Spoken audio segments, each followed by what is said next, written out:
Vous avez peut-être déjà remarqué quelque chose. Dans certaines conversations, certaines personnes parlent peu, mais elles posent énormément de questions, encore et encore. Des questions simples, des questions précises, des questions personnelles. Et parfois, cela peut sembler étrange. Pourquoi certaines personnes posent-elles autant de questions? Est-ce simplement de la curiosité, ou y a-t-il quelque chose de plus profond derrière ce comportement?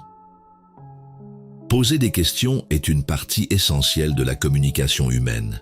C'est une manière de comprendre, de découvrir, d'entrer en relation avec les autres.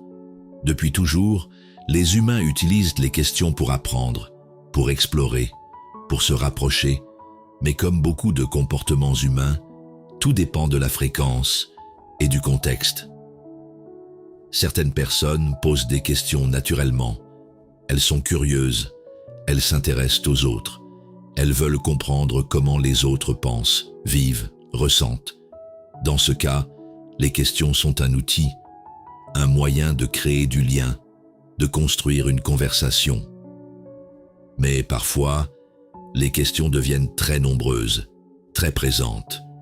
Et la dynamique change, la conversation devient presque dirigée. Car poser une question, c'est aussi orienter l'échange. C'est décider du sujet, c'est guider la discussion, sans forcément parler beaucoup. C'est un point important, car dans une conversation, celui qui pose les questions a souvent plus de contrôle qu'on ne le pense. Il choisit les thèmes, le rythme, la direction et les autres répondent. Dans certains cas, poser beaucoup de questions peut être une stratégie sociale, une manière de rester présent sans trop s'exposer, car répondre à une question demande souvent plus d'engagement que la poser. Certaines personnes utilisent les questions pour éviter de parler d'elles-mêmes. Elles préfèrent écouter, observer, comprendre, plutôt que partager. Cela peut être lié à plusieurs choses, la timidité, la prudence, ou simplement une manière différente de communiquer. Il y a aussi une autre dimension. Les questions attirent l'attention. Elles créent une réaction, une réponse. Et dans une conversation, cela maintient le mouvement.